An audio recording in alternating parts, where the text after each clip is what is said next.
that how this Sanyog happens and how the creation takes place. To explain this, Bhagwan begins this chapter. Also, अथवा ईश्वर परतंत्रयोः क्षेत्र क्षेत्रज्ञयोः जगत कारणत्वं न तु सांख्यानामिव स्वतंत्रयोः इति एवं अर्थम. Also to indicate that this kshetra and kshetrajna are Bhagwan's Prakriti, and this Prakriti depends on Ishvara. Taking support of Ishvara alone, it projects this world.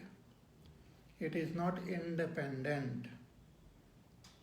In the Sankhya philosophy, they talk about Prakriti as independent. But that is not accepted by the Upanishad, by Bhagavad Gita. Bhagwan says no. The Prakriti, depending on Ishvara, creates this world. Maya adhyakshena prakriti soyate sacharacharam. So to tell this in detail, Bhagwan begins this chapter. Also we had seen in the 13th chapter, 21st verse, Bhagwan had said कि पुरुष प्रकृतिस्थो ही भूंगते प्रकृतिजान गुणान कारणम गुणसंगोस्य सदसद योनि जन्मसु. That Purusha, seated in Prakriti, enjoys the gunas of Prakriti. And this identification with the gunas, karanam gunasangosya, this identification with the gunas alone becomes the cause for our birth in different life forms. Sadasat yoni janmasu karanam gunasangosya. So how these gunas bind the Purusha and how we are born in different life forms, that also we should understand. Hence Bhagwan begins this chapter. कि प्रकृतिस्तत्त्वं गुणेषु च संगः संसार कारणम् इति उक्तम्. कस्मिन् गुणे कथं संगः. So what are the gunas, and in which guna how the Purusha gets attached, and keva gunaha katham vate badnanti. What are the different gunas and what are their lakshanas and how they bind. Iti gunebhya cha mokshanam katham, and how we can free ourselves from this bondage of gunas. And katham syat muktasya cha lakshanam, and what is the lakshana, the characteristic of a person who has become free of the bondage of gunas, the gunatita. That also will be described in this chapter. So Bhagwan begins this chapter. So it's a very beautiful chapter. It will show us how these three gunas play an important role, and how they bind us, and how we can free ourselves from these three gunas. It's a beautiful chapter, and it tells us about the psychology, how the mind works, how the intellect works, how attachment happens, what propels us into action, what prevents us from performing action, what gives rise to the feelings of happiness, what gives rise to knowledge, how knowledge happens. All this different play of our antakarana we can understand if we understand these gunas properly. And this is a very important chapter from the standpoint of a sadhak also. A sadhak should know how the mind works, because all our sadhana we have to do with the help of the mind only. Mana eva manushyanam karanam bandhamokshayoho. Mind alone is the cause of our bondage as well as freedom. If we understand the mind properly, how the mind works and how it binds, we can liberate ourselves from it. So it's very interesting chapter.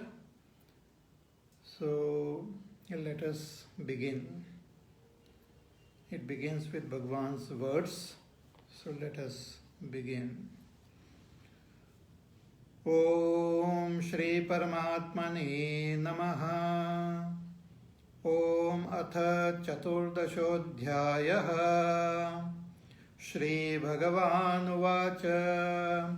Param Bhuya Pravakshami. Jnananam Jnanamuttamam. Yajñatva Munayas Sarve. Param Siddhimito Gataha.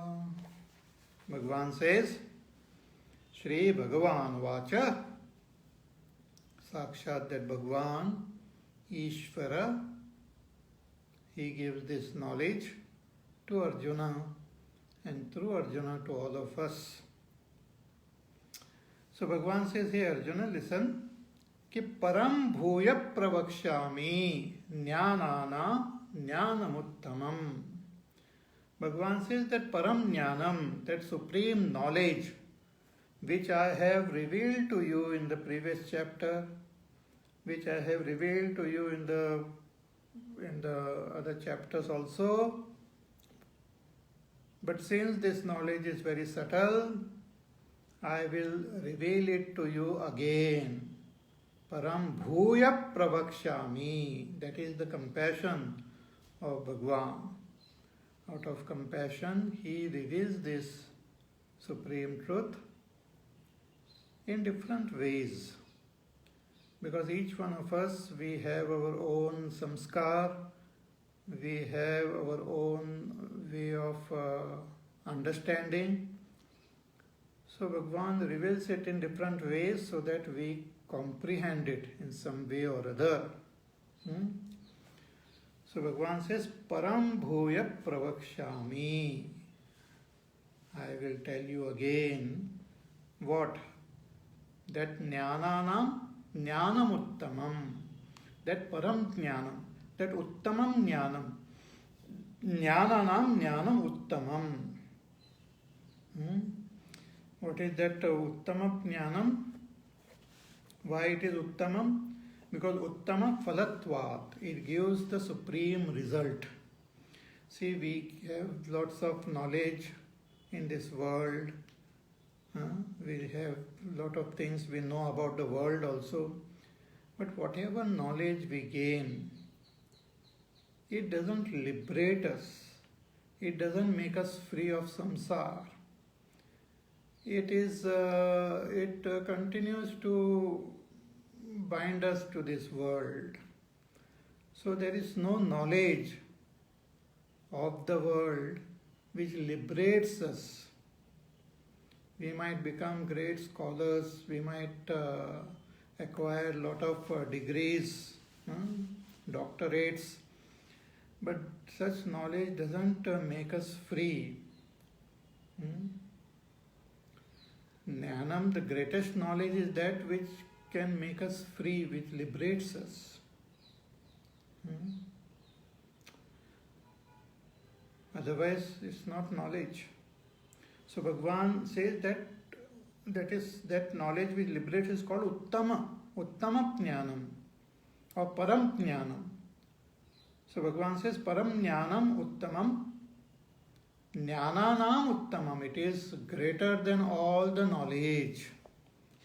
One is that Bhagavan had mentioned Jnana as Amanitvam, Adambhitvam, Ahimsa, Kshantirarjavam.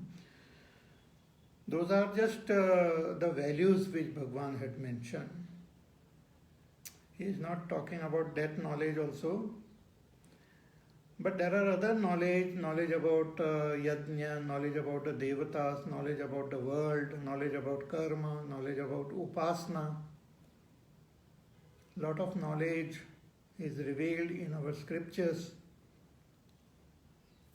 But among all this knowledge, the greatest knowledge is self-knowledge, Atma-jnana. Because knowing the self alone makes us free. Knowing about kshetra, knowing about the world alone will not make us free. When we recognize ourselves, we will become free. Therefore, this is considered as the greatest knowledge. Tani na mokshaya. The worldly knowledge will not lead us to moksha. Idantu mokshaya. This knowledge will lead us to moksha. Paraha uttama shabdabhyam stauti shrotru buddhi ruchi utpadanartham. So Bhagavan praises this knowledge, saying that it is param, it is uttamam, so that we develop that interest to learn, develop that jitnyasa to know. Because only when we have the jitnyasa, we will be inspired, we will be propelled toward this knowledge, to gain this knowledge. If that jitnyasa is not there, we will not be motivated to gain this knowledge. And if we don't have the value for that knowledge also, we will not be motivated. So Bhagavan says this is param jnanam, uttamam jnanam. So he talks about the mahima, the greatness of this knowledge, so that we get motivated to gain this knowledge. And what is the gain? What is the benefit? What is the phala of this knowledge? Bhagavan says, Yad jnatva munayas sarve param siddhimito gataha. That having gained this knowledge, it is not just theoretical, it is not just a concept.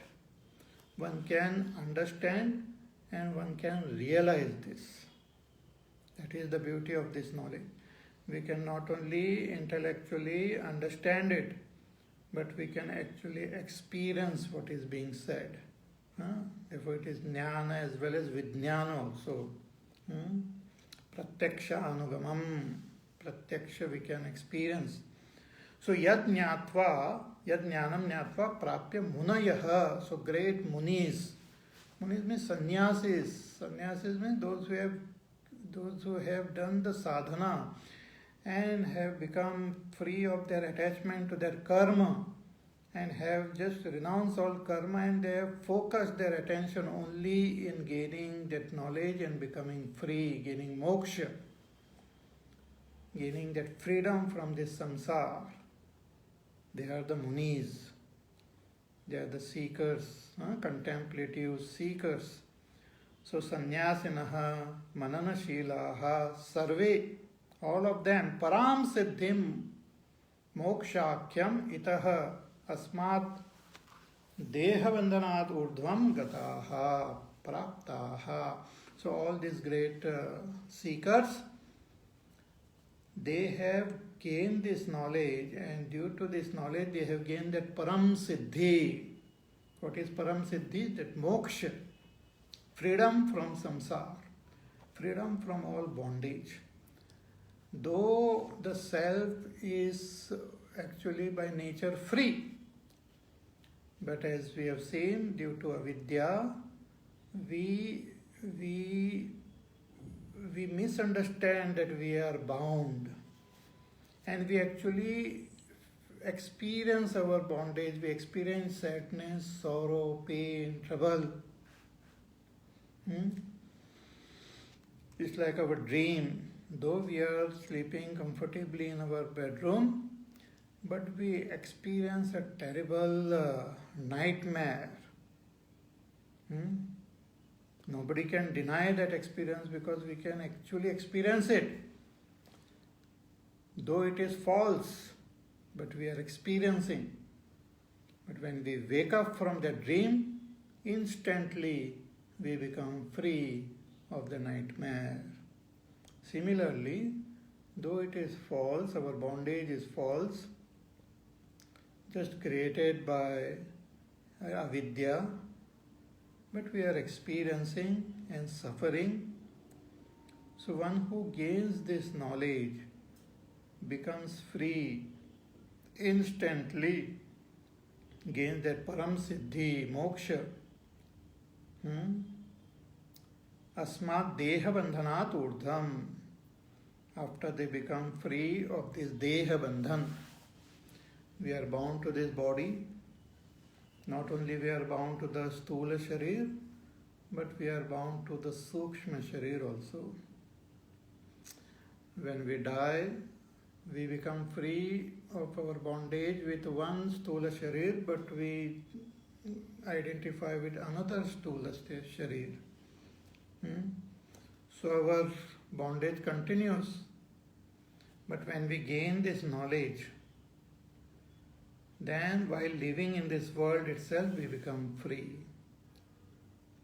Though the stula sharir continues to function, the sukshma sharir continues to function, the person remains in this world as a jivan mukta. And once the prarabdha of this stula sharir gets over, the stula sharir drops and the person becomes videha mukta.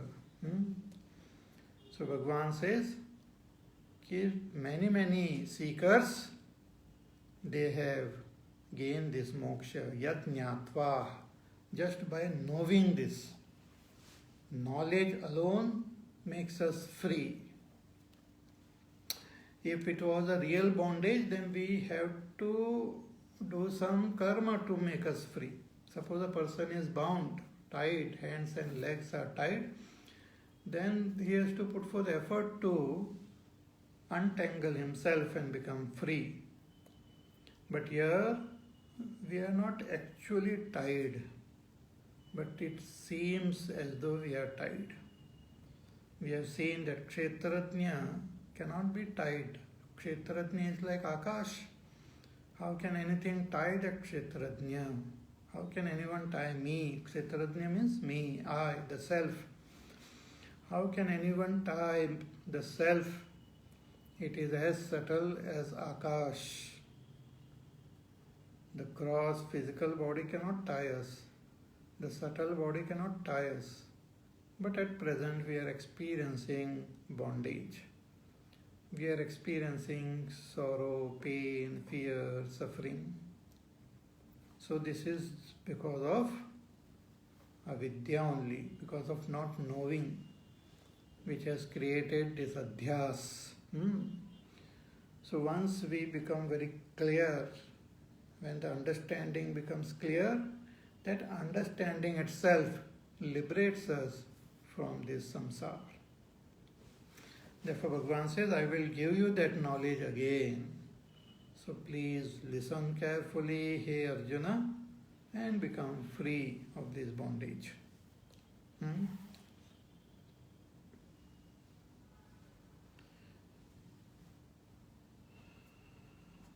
But we have seen that that this knowledge, worldly knowledge which we gain, we forget that knowledge also, or it might give some benefit in this life, but once we die, that knowledge becomes useless for us in future. Like in our past lives, we must have gained a lot of knowledge, but in this life, we don't see its expression. So is it that this knowledge also will disappear? Bhagavan says no. Bhagavan gives further greatness of this, mahima of this knowledge. That it is not an ordinary knowledge. Bhagavan says, in the next verse he says, idam jnanamupashritya mama sadharnyamagataha sarge pinopajayante pralayena vyathanti cha. Bhagavan says that idam jnanam upashritya mama sadharmam agataha, that having taken refuge in this knowledge, idam jnanam yathoktam upashritya jnana sadhanam anusthaya iti etat. When we do the anushtan of gaining this knowledge, means when we do shravan, manan, nididhyasana. These are the steps in gaining this knowledge completely. First we have to listen, then we have to contemplate and understand, then we have to meditate and experience. First listen from our teacher. Teacher reveals the knowledge which is there in our scriptures. So first do shravanam, then do mananam using yukti, logic. One has to do mananam, contemplate, to understand. And once that understanding happens, one should meditate and actually experience it, gain abidance in this knowledge. That is called upashraya, taking refuge in this knowledge. So idam jnanam upashritya, having taken refuge in this knowledge, what happens? Bhagavan says, mama sadharmyam agataha, they attain oneness with me. Those who have gained this knowledge, they become Ishvara Swarupa. Mama Parmeshwarasya Sadharmya Mat Swarupatam Agataha Praptaha Ityardaha Natu Samana Dharmatam Sadharmyam Kshetradnya Ishvara Yoho Bheda An Abhyupagamat Gita Shastre. Bhagavan says, one who has gained this knowledge becomes one with me. Means my dharma and the dharma of this person who has gained knowledge becomes one only. It is not that the one who gains knowledge becomes like Ishvara, he becomes Ishvara himself. There remains no difference between the dharma of Ishvara and the dharma of one who has gained this knowledge. One who knows that Brahma becomes Brahma. Not that he becomes similar to Brahma or somewhat like Brahma, no. The knower of Brahma is Brahma. So that is called Sadharmyam agataha. So idam jnanam upashritya mama sadharmyam agataha, and sargepi nopajayante pralayena vyathanti cha, and the greatness of this knowledge is thereafter this person is not born again in this samsara. Once this body gets dropped, the enlightened person is not born again. Not only is not born again in the next life, but even when the new creation happens, the person is not born again. Sarge api na upajayante.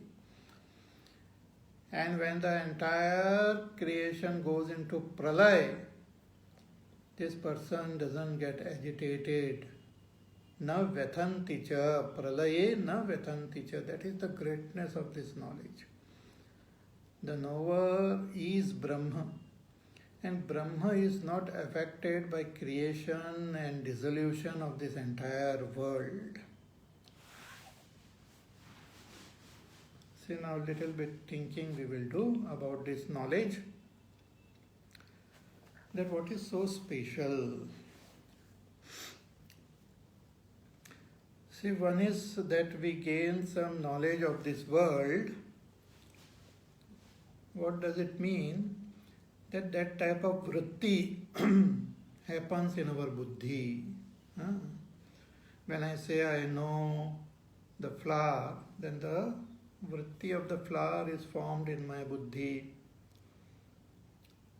I know the tree, I know the bird, I know that animal, I know about computers, I know about or any object of this world. When we say we know, that vritti is formed in our buddhi.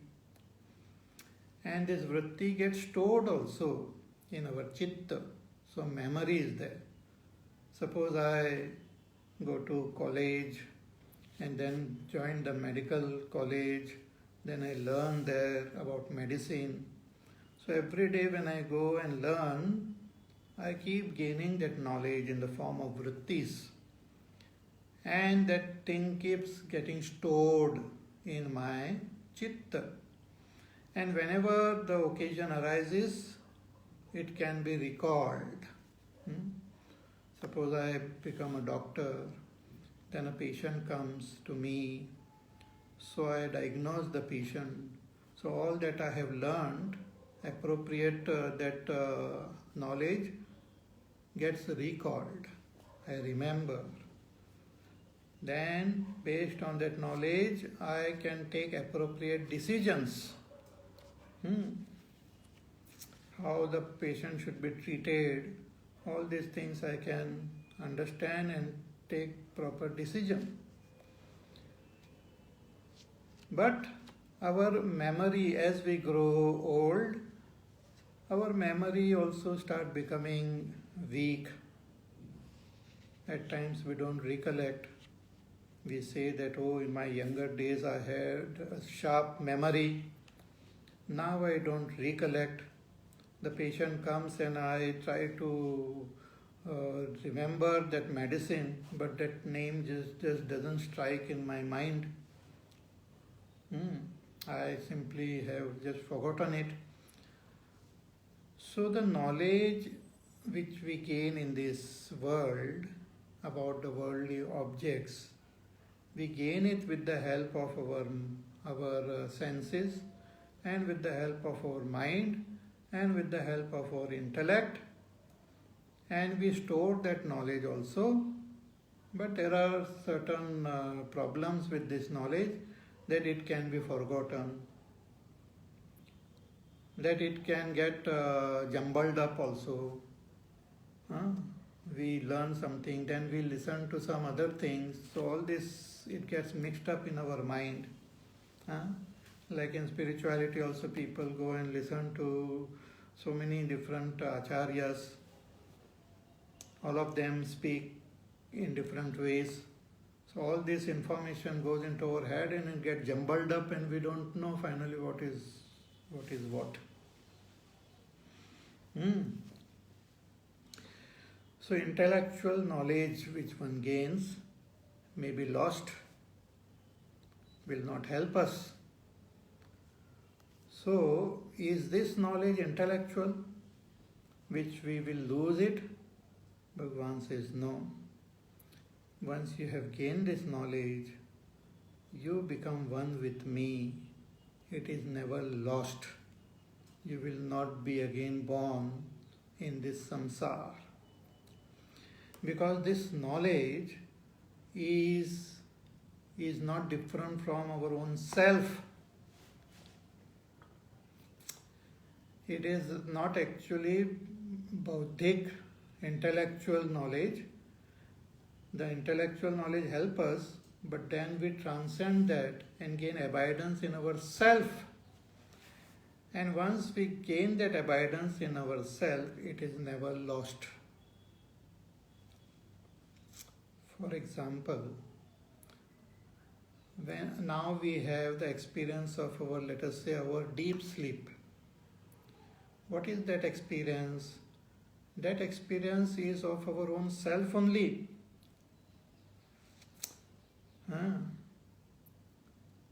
So we don't forget it. Nobody forgets their deep sleep experience.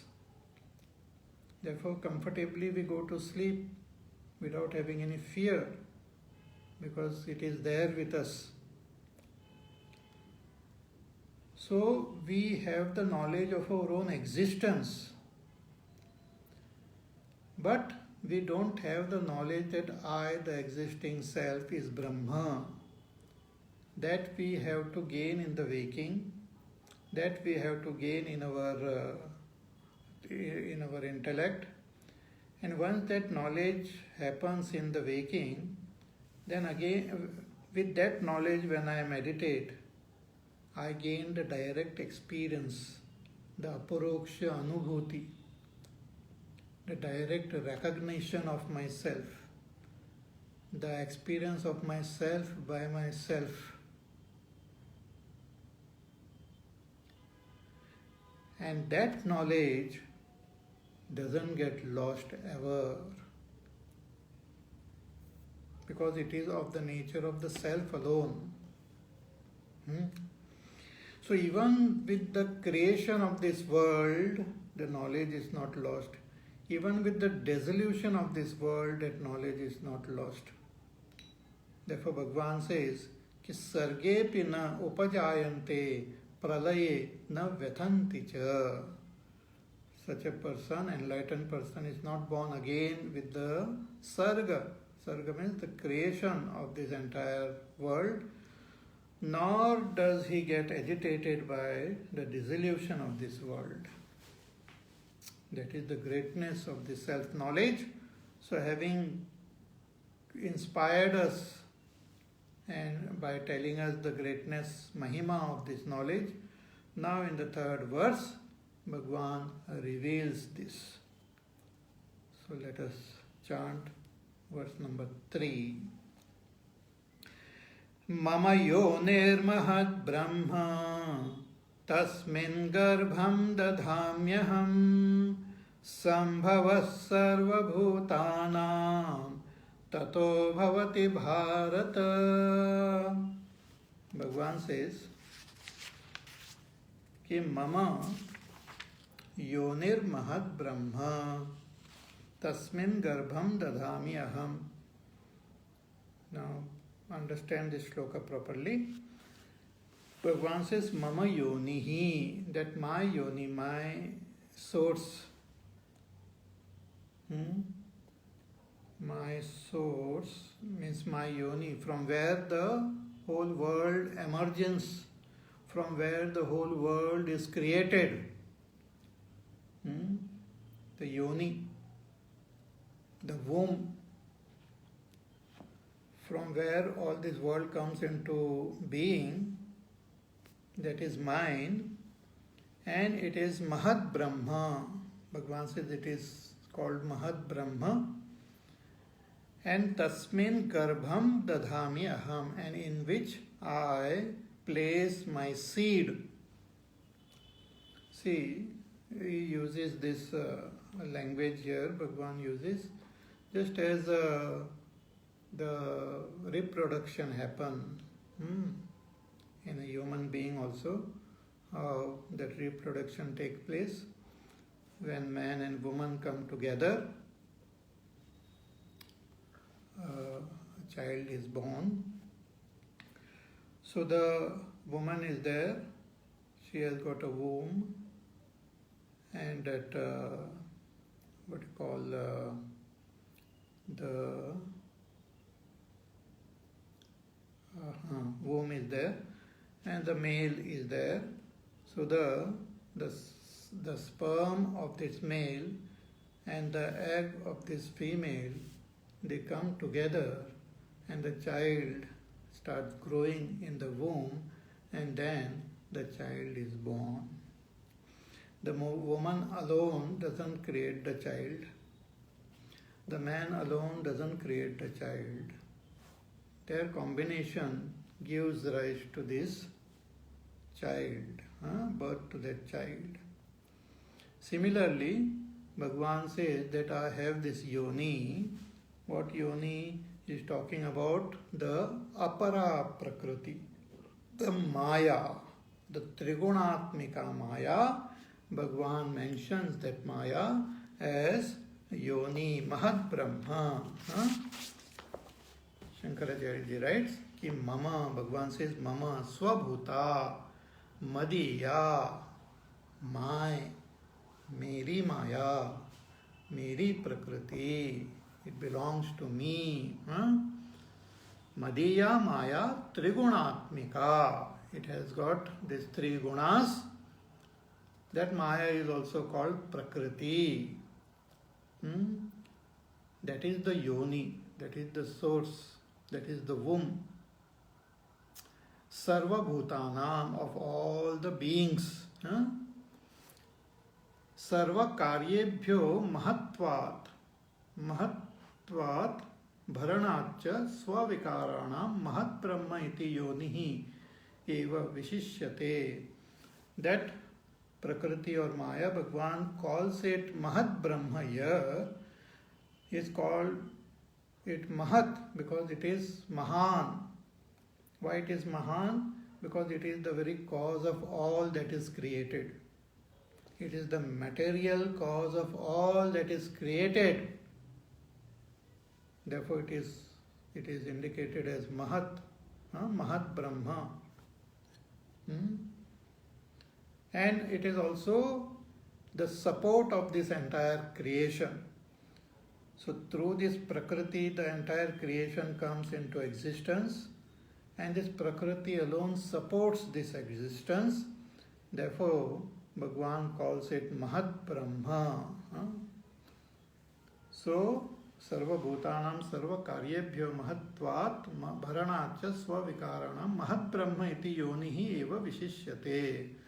So that is that Visheshan Bhagwan gives to this Prakriti or yoni as Mahat Brahma. And Bhagwan says कि तस्मिन् गर्भम दधामि अहम. That tasmin, in that Mahat Brahma, Mahati Brahmani Yonau, Garbham. What is Garbha? Hiranya Garbhasya Janmano Bijam. What is that Garbha?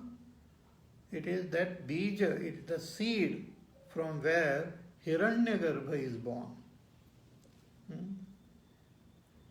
We will understand it properly. So now we will just look at the meaning of each verse, and then we will try to comprehend what Bhagwan is saying.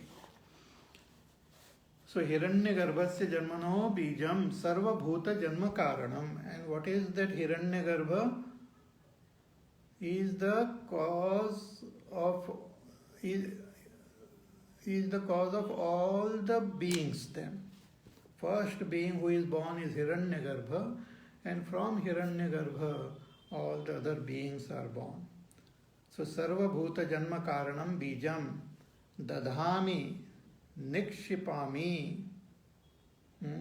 I only put that seed in this Prakriti, and then this Hiranyagarbha is born and all the beings are born. And who is that I? Kshetra Kshetrajna Prakriti Dvaya Shaktiman Ishvaraha. So I, the Ishvara, to whom belongs this Apara and Para Prakriti, the Kshetra and Kshetrajna belongs to me. So I, that Ishvara, in my yoni only, I put that Garbha from which the entire creation comes into manifestation. So avidya kama karma upadi swarupa anuvidhainam kshetrajnam kshetrena sanyojayami ityartaha. That there is this kshetra is there and the kshetrajna is there. Bhagwan brings them together and the whole creation comes into existence. So let us try to understand this. So we had seen in the 7th chapter, Bhagwan had said that I have this twofold Prakriti, Apara Prakriti and Para Prakriti. Apara Prakriti is eightfold. It has got 8 parts. Bhumirapo nalo vayukam mano buddhirevacha ahankariti yamme bhinna prakriti rashtadha. We had seen Apara Prakriti is made up of the five tanmatras, then Avyakta, Mahatattva and Ahankar. Avyakta Prakriti, from there is born Mahatattva. Mahatattva is the cause of the Samashti Buddhi. And then from Mahatattva, Ahankar is born. And from Ahankar, these five Pancha Tanmatras are born. So these are the eightfold Bhagavan's Prakriti. And his Para Prakriti is Prana. So when that Prana, and through Prana, Bhagavan alone expresses a Kshetrajna. Through this Apara Prakriti, Bhagavan expresses as the Kshetra, as this world, which includes our physical body as well as the subtle body. And through the Para Prakriti, Bhagavan expresses a Kshetrajna. So this Apara Prakriti, Bhagavan calls it as his Yoni.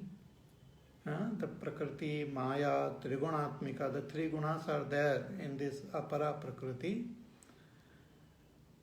But that Apara Prakriti by itself doesn't create this world. So this Kshetrajna is also required. So Bhagavan places or combines the Kshetrajna, or puts the beej of the Kshetrajna in this Apara Prakriti. So that combination gives rise to the first person who is born, that is Hiranyagarbha. So this Hiranyagarbha has got Samashti Buddhi, Samashti Mana, Samashti Ahankar. And what is the Ahankar of Hiranyagarbha? It is made up of Avyakta Prakriti plus Avidya. Avidya means Avidya, Kama, Karma. Avidya of the total, all the beings, which has given rise to the Kamana of all the beings. Thus Kamanas have given that Samskara. So this Avidya and Kama of the total beings plus the Avyakta Prakriti together gives rise to Ahankar, the notion that I am in Hiranyagarbha, that I am the creator, and I have to create this world for the sake of all the beings. This notion arises in Hiranyagarbha. And with this notion, with this prerana of his Ahankar, Hiranyagarbha converts this Pancha Tanmatras into Stula Pancha Mahabhut, and thus creates the body of Vaishvanara. So Vaishvanara is born. From Hiranyagarbha, Vaishvanara is born. Then that Vaishvanara again convert this Pancha Mahabhut. He does that Trivrit Karanam and creates the bodies of all the Devatas, and again further create the bodies of all the Vanaspatis, and create the bodies of all the other beings, human beings, animals, birds.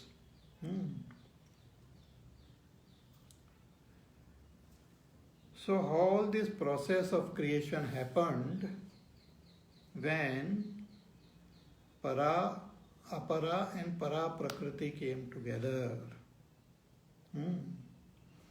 So the Apara Prakriti is like a yoni, and Bhagavan put the seed of this Para Prakriti, attaches them together.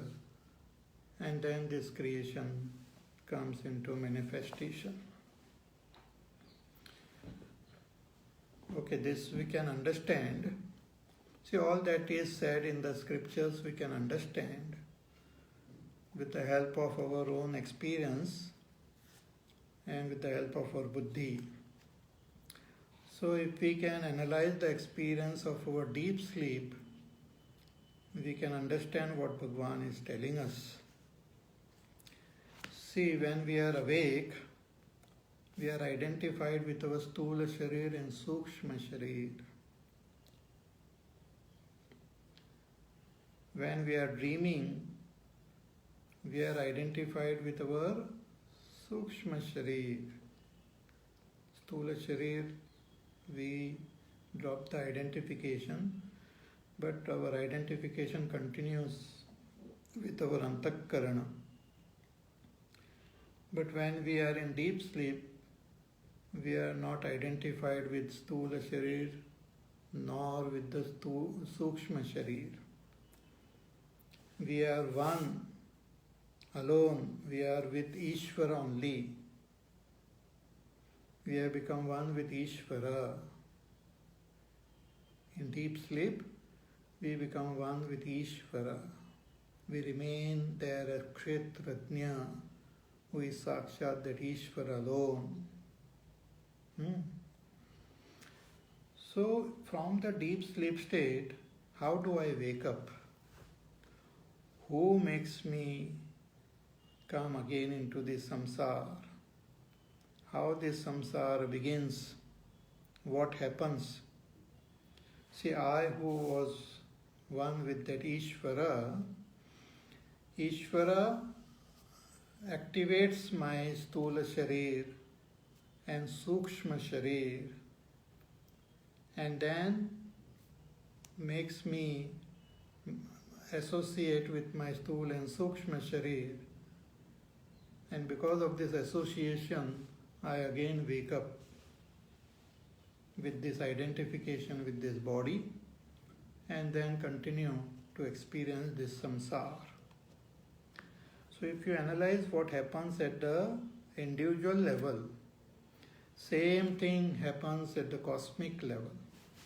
When the entire prapancha, when the whole creation goes into pralay, nothing is there, only Ishvara alone is there. Sadeva Saumya idam agrasit, aham eva asam eva agre.